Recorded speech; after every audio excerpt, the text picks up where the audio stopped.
Opa, tudo bem? A história começa com nosso prota acabando de acordar.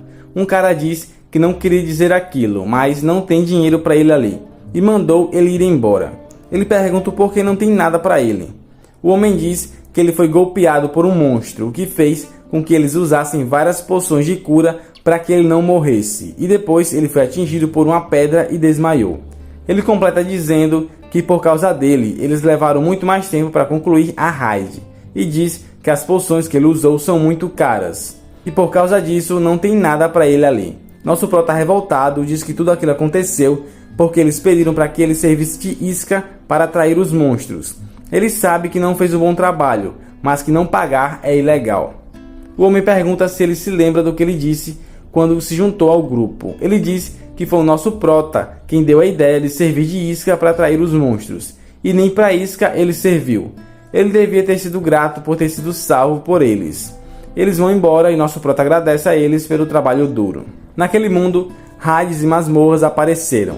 Pessoas que despertaram com habilidades se tornaram jogadores e começaram a ir em raids. E dependendo do nível de suas habilidades e conquistas, eles recebiam um ranking. Nosso prota é um caçador de ranking F, em um mundo onde o ranking é tudo, e era inevitável que um caçador de tier baixo fosse tratado como lixo.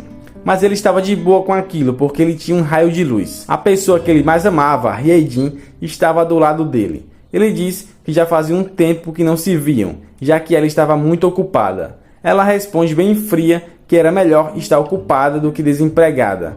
Ela o interrompe e diz que hoje faz um ano que eles estão juntos. Ele diz que se lembrava e que preparou algo especial, mas antes dele entregar seu presente, ela diz que quer ficar com outra pessoa e diz que a partir de agora eles não têm mais nada um com o outro.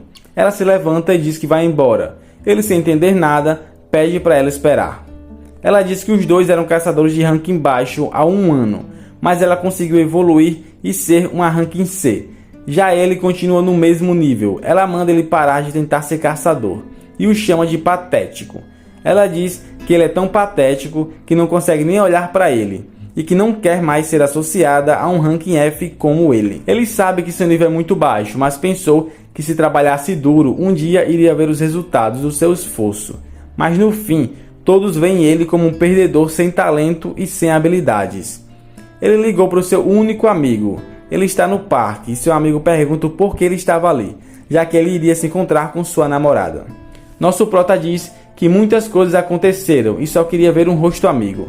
Ele diz que não suporta mais ver como as pessoas o olham, mas seu amigo diz, tirando onda com a cara dele, de que basta trabalhar duro que os resultados viriam. Ele diz que não é legal humilhar quem já foi humilhado. Ryung diz que ele não pode ficar ali deprimido e bebendo algo tão ruim. E ele fala que já que ele está ali, ele pode ir na loja de conveniência e pegar o que ele quiser. E ele fica se gabando porque foi contratado pela associação de caçadores. E que nosso prota se sente inferior a ele. Isso que é amigo, hein? Nosso prota diz que seu amigo falou aquilo brincando, mas ele tem razão. Ele sempre pensou que todo mundo tinha um talento e que ele só não tinha achado dele ainda. Ele pensou que com o tempo iria despertar uma habilidade latente ou algo parecido. Ele se pergunta se seus esforços foram em vão e se era a hora dele desistir. Até que um homem se aproxima e diz que ele pode ser um caçador de ranking F, mas ele consegue sentir uma grande potencial apenas olhando no seu rosto. E ele pergunta se ele acredita em vidas passadas. Ele consegue sentir vidas passadas incríveis nele, e não são vidas passadas normais. Cada uma delas ganhou o título de mais forte. Ele diz que se ele quer força, isso não vai ser problema, porque ele diz que consegue vê-los por perto mesmo agora. E mesmo que agora ele não acredite, logo logo ele vai acreditar. O homem diz que isso é tudo que ele pode contar e vai embora. Seu amigo diz que comprou as bebidas e pergunta quem era aquele cara estranho que estava conversando com ele. Ele diz que não fazia ideia e pergunta se ele acreditava em vidas passadas. Seu amigo pergunta que merda ele está falando. E agora que ele ficou sabendo sobre vidas passadas, todas as suas vidas passadas começaram a prestar atenção nele. E ele escuta uma voz épica falando com ele e pergunta se seu amigo também ouviu aquilo. Ele pergunta se seu amigo já procurou por grupos que precisam de carregador.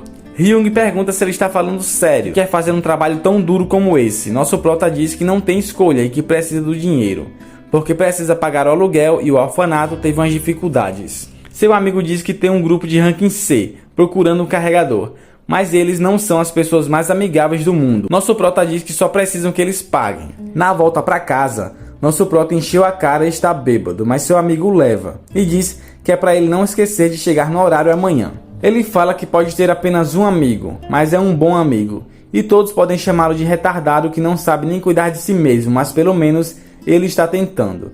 Assim que ele abre a porta, ele é teletransportado para outro lugar, e uma espécie de gladiador aparece e diz que finalmente se encontraram. Kang pergunta como ele sabe seu nome, e ele se apresenta como Cartago, o escudo da justiça, e ele é sua vida passada. Kang pergunta do que ele está falando, mas se lembra daquele cara estranho que disse que conseguia sentir vidas passadas nele, e percebeu que era tudo verdade. Cartago diz que agora que Kang está ciente da existência dele, seu corpo pode ser estraçalhado pela sua lança. Cartago diz que vai colocar sua vontade em Kang, mas Kang, assustado, tem dúvidas se Cartago é realmente sua vida passada, e diz que não está entendendo nada. Cartago diz que mesmo diante da morte ele continua fraquejando, e diz que se ele planeja manchar sua honra, ele terá que lavar seus ouvidos com sangue. Cartago arremessa a lança e atinge Kang em cheio. Cartago diz que é ridículo ele ficar no chão depois de levar apenas um golpe. Cartago retira a lança e diz que se é a morte que ele teme, ele não precisa temer mais nada, porque naquele reino ele é incapaz de morrer sem a permissão dele. Mesmo se Kang desejar a morte, isso não seria possível. Kang diz que já que ele não pode morrer, mesmo se quisesse, ele vai ficar preso naquele mundo sendo golpeado com aquela lança para sempre. Ele lembra da porta e percebe que ela ainda está lá. Ele planeja fugir, mas Cartago diz que por ele não ter o poder para se proteger, ele não tem a bravura para encarar a morte. E diz que é deplorável, logo depois de perder sua namorada e sua honra. Cartago manda ele ir, mas diz que lamenta um homem desse ser da mesma carne que ele.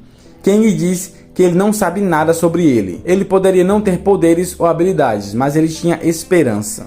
Mas para quem não tem poderes, esforço não adianta de nada. Não importava o quanto ele se esforçasse, ele não conseguia evoluir nada, e manda Cartago não falar desse jeito, quando ele nem sabe como é não ter poderes.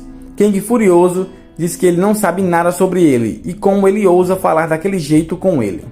Cartago gosta do olhar de Kang e diz que ele é sua vida passada, e que veio ali para passar sua vontade para ele, para que ninguém nunca mais tire nada dele de novo, e para que ele possa reinar no topo. De repente, todas as suas vidas passadas começam a saudar Kang e dizem que vão ajudá-lo. Cartago fala que apesar deles quererem ajudar Kang, não é possível ganhar resultados sem passar por testes. E que se ele deseja ganhar poder para enfrentar seu destino, ele tem que erguer seu escudo e enfrentá-lo. Kang diz que não confia totalmente nele e que nem sabe se ele realmente é sua vida passada, mas se isso der poder para ele, então ele aceita. Cartago diz que Kang pode usar qualquer tática que ele quiser, basta ele bloquear seu ataque uma única vez. Cartago ataca e logo em seguida arremessa a lança que atinge Kang em cheio. Kang diz que ele nem mesmo viu Cartago arremessar a lança. Cartago manda ele se levantar e erguer seu escudo e pergunta como ele deixou sua mente ser confundida com apenas 2 ataques. E pergunta para onde foi seu espírito de batalha que ele demonstrou há pouco tempo. Kang diz que está perdendo a consciência e se pergunta por quanto tempo ele está à beira da morte. Ele pensou que iria conseguir depois de tentar umas 50 vezes, mas ele já foi golpeado centenas de vezes e mesmo assim não consegue nem ver os movimentos do Cartago. Cartago diz que é lamentável ele ser incapaz de usar o escudo de forma apropriada, mesmo depois de ser perfurado 2.500 vezes, e que todo aquele tempo é um luxo para alguém fraco como ele. E Cartago diz que agora ele vai acabar com sua vida. Kang diz que só sentiu medo quando bloqueou pela primeira vez. Ele ainda não se acostumou com a sensação horrível de ser perfurado, mas se tem uma coisa que ele já se acostumou depois dessas incontáveis experiências de quase morte, foi com a habilidade de encarar a morte. Ele bloqueia e desvia o ataque do Cartago. Cartago diz que seu trabalho acaba ali, e que Kang fez um bom trabalho. As técnicas nas 24 lanças que ele usou e a habilidade de sentir o ataque inimigo, o corpo de Kang irá lembrar. Kang acorda com seu celular tocando. Era seu amigo que diz que o acordo foi fechado e pergunta se ele vai conseguir fazer seu papel. Ele lembra que aquela masmorra é de nível C.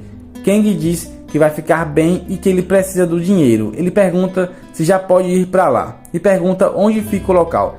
Seu amigo diz que enviou o endereço para ele e também enviou umas informações sobre a masmorra e pede para ele ver tudo antes de sair. Kang agradece e promete não se atrasar. Ele se lembra do que aconteceu na noite passada e diz que aquilo foi um sonho estranho, onde ele foi golpeado várias vezes com uma lança. Ele diz que já verificou e que seu corpo não tem nenhuma cicatriz, mas aquela sensação foi muito real para ser apenas um sonho, e pergunta o que foi aquilo. Ele termina de se arrumar para ir para a masmorra.